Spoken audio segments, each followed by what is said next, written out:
Douglas Allen Bickford, President and CEO of Say I Love You in the Mirror Productions, broadcasting live at 7 a.m. here in Klamath Falls, Oregon, out of my 105-year-old house, which I call my mansion, my sanctuary, my hometown of Klamath Falls, Oregon.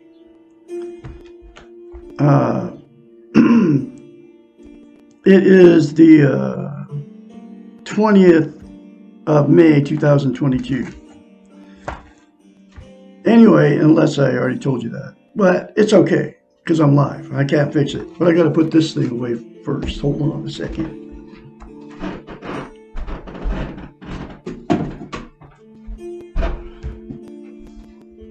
So, what I'm doing on Facebook Live, and I have been for pushing 3 months now, and YouTube for well over a year, is teaching you how to love yourself out of this book right here. It's called The Portable Therapist, written by a doctor of psychology. She's a psychiatrist, a counselor, therapist, many years. She's 73, lives in Madrid, Texas with her husband. She wrote this book in the 90s. It was published in 1992. Every lesson in it doesn't have chapters, talks about how we've been trained and taught not to love ourselves. She knew as a psychiatrist, she's had thousands of clients throughout the years. She knew as a psychiatrist that her clients would hire her as a psychiatrist to fix their unhealthy mind. She knew nobody was teaching it. In fact, it was being trained out of us to have self-esteem, self-love, right? And in order to fix their unhealthy minds, she, as a psychiatrist, went to school for 10 years to get her doctorate in psychology so she could become a psychiatrist, knew that in order to have a healthy mind, they had to have self-esteem. So she came up with a very simple concept of how to give them self-esteem. But I'll give that to you in a second. But what self-esteem is, nobody knows what the two words even mean. It's also known as self-confidence, self-worth, self-love. Okay, it's how you feel about yourself inside. Think of self-esteem as this. Okay, we've all been in romantic relationships, and that good feeling when you first meet these people, male or female. You both have that feeling when you first meet each other.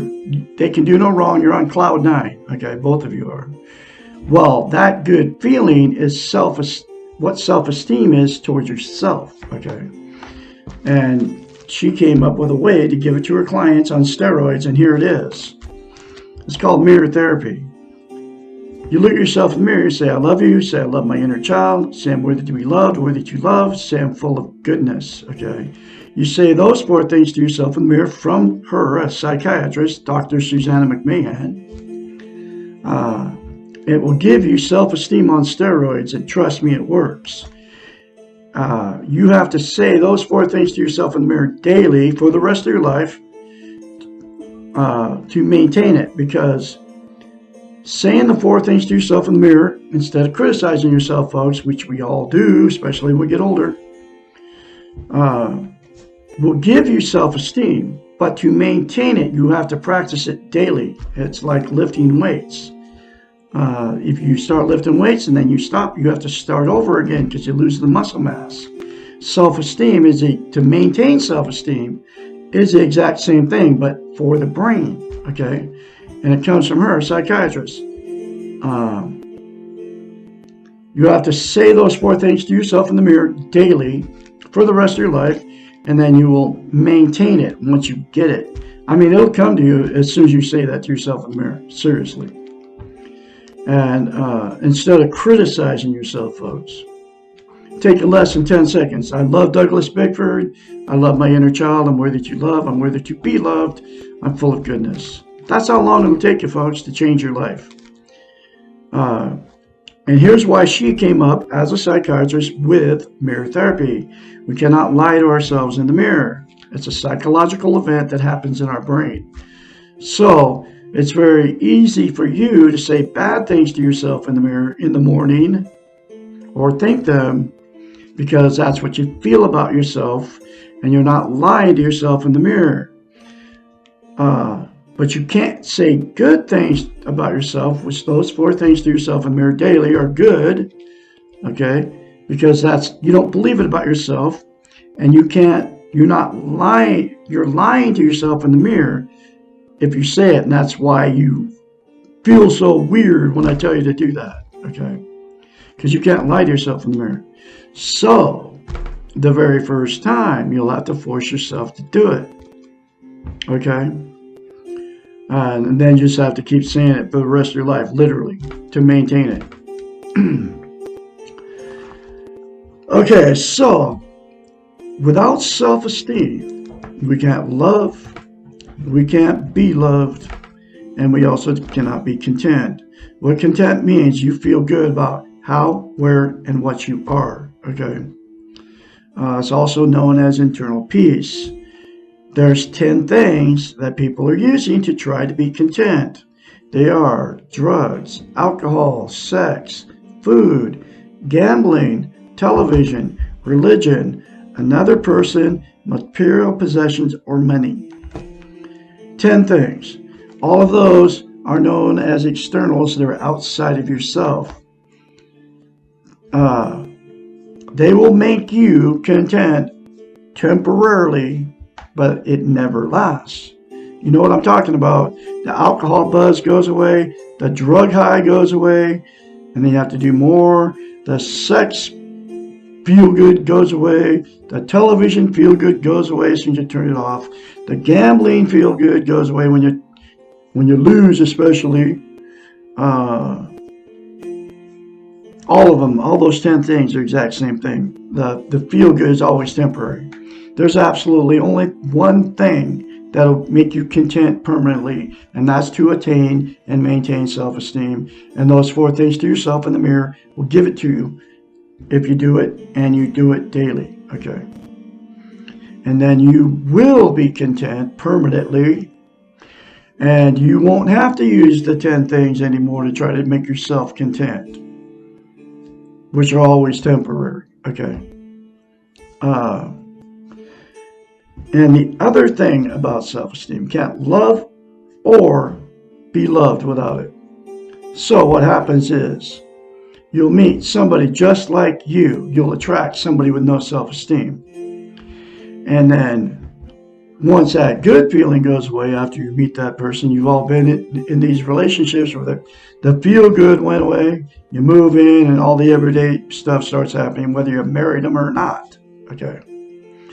That feel good goes away, and then the relationship without self-esteem becomes toxic. The fights, the arguments, the cheating, the lying to you, the drug and alcohol use, try to make yourself feel good, feel better in the relationship, both of you doing the same thing. Then what will happen because of that toxic relationship with two with no self-esteem, you'll split up or divorce if you marry them, right? And then those two people will go jump right back in another relationship. They call it relationship jumping, looking to make yourself happy again. And then, without self-esteem, the exact same thing will happen. That's why I've been married 4 times. You know, I'm a relationship jumper. I couldn't stand all the fights and arguments, so I just leave these people. And I left my last one pushing 19 months ago now. Okay?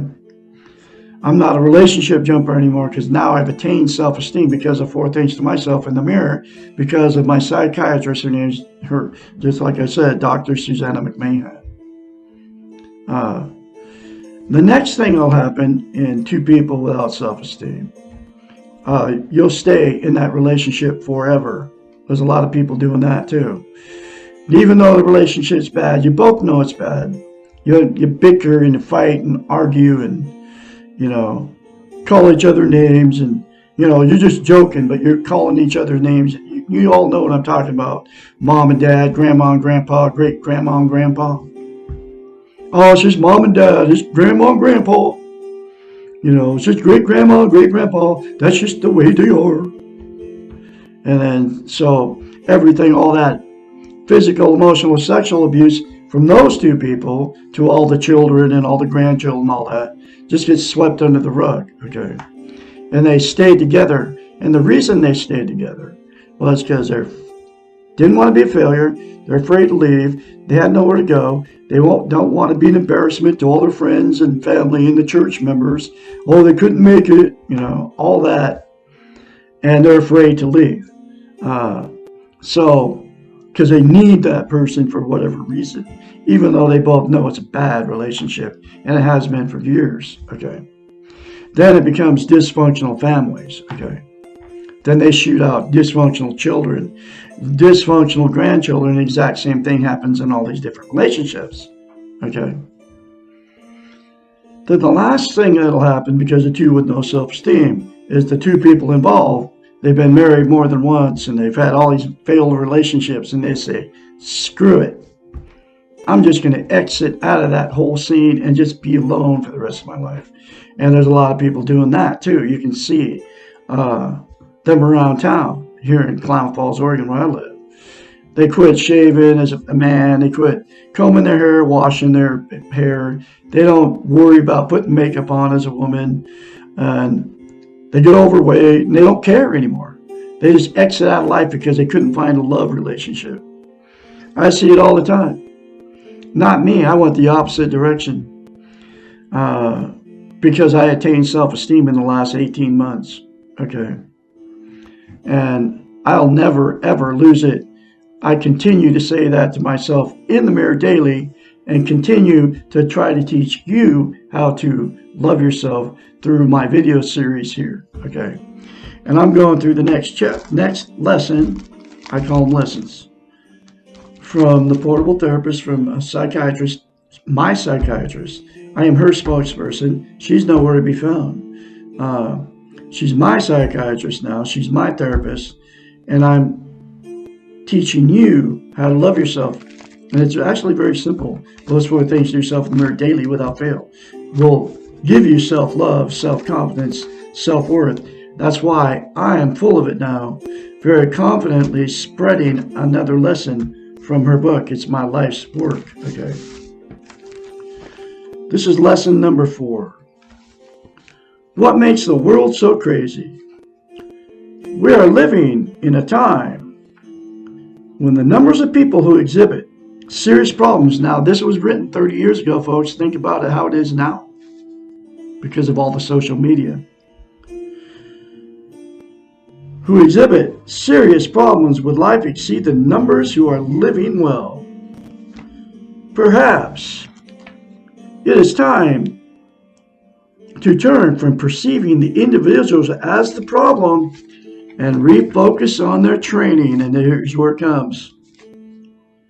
The world is crazy because we have had crazy training in how to be, how to live, and what is important. Our Western culture has adopted a model which can be thought of as the doing model. It can be conceptualized as a straight line because it clearly is linear in focus. It is work-related as it comes from the early American work ethic. And the model is oriented towards achieving goals and gaining external rewards. The beginning of the model, the straight line, is birth, and then to each step forward is marked by achievements.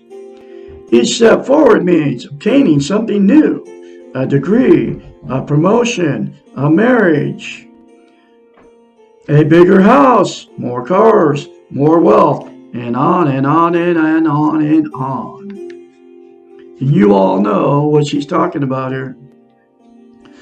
Each step can be quickly compared to the one before, which is less, and to the one ahead, which is more. There is always another goal to reach until one gets to the end, which is not death, but retirement. Then this model stops, as it is not interested in life without work. This model implies that life is work. The very nature of this model, as determined from its underlying philosophy, means that it is competitive, judgmental, achievement-oriented, and externally rewarded system for living. The problem is that this may be a model for one aspect of life, the career focus for the person, but it is a terrible model for all aspects of life. It seems that this is what has happened. We have generalized one model to cover all of life. We have become goal-oriented, competitive, judgmental, externally focused, and lost without work in our spiritual, emotional, and interactive and physical spheres. No wonder the world feels so crazy and we feel so lost. What is needed is to stop blaming ourselves for inappropriate training and to begin utilizing another model for living. Far Eastern philosophies and religions have developed a centuries-old model, which can be conceived to a model of being.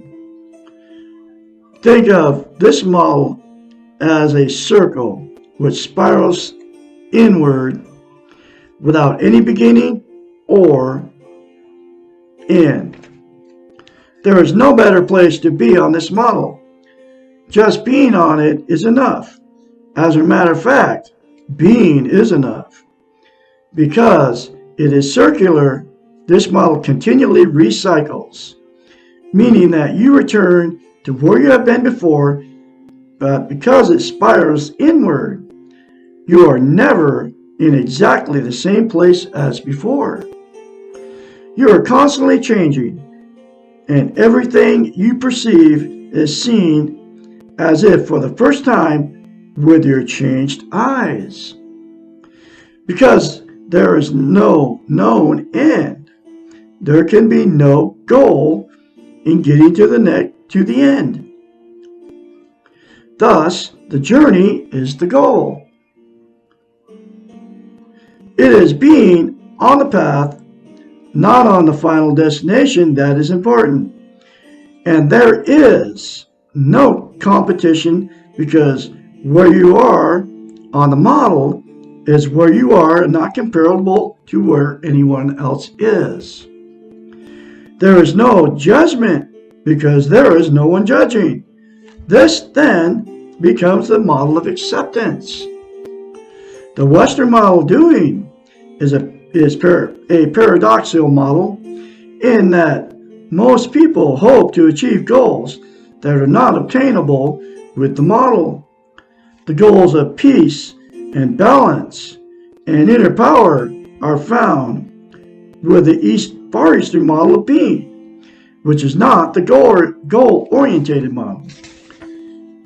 The model of being requires some training because it is the opposite of the more familiar doing model. However, this Far Eastern model does not need to be the only model in your life. You can use the Western doing model for some areas of your life, such as education and career achievement, and use the being model for the rest of your life. One warning: the use of the being model can become addictive in a very positive manner. A certain amount of trust and a small leap of faith are required to jump off the doing model and experience the other. Remember, you can always jump back. You can always choose to go back to what you know. But first, please ask yourself if it worked for you. Do you know what you need to know to stop the craziness? If the answer is no, take the leap. And I took the leap after I left that toxic relationship in November 20. I had no idea what was going on. But I took the leap, and I'm not the same person. I'm on the being model now. But I still do. And one of my doing things is this video to teach you how to love yourself, okay? And the 4 things to yourself in the mirror will give you self-love, self-esteem, self-worth, self-confidence if you do it and you say it daily the rest of your life. And it all comes from Dr. Susanna McMahon, a psychiatrist. So when you start going through this change, and you will, if you start saying those 4 things to yourself in the mirror daily without fail, instead of criticizing yourself, I can be your mentor. 458-232-5238. Call me anytime, day or night, and I can encourage you along the way. I'm going to have another lesson for you tomorrow, which is lesson number 5, why is there so much pain? You all have a great day out there, and I'll be talking to you tomorrow.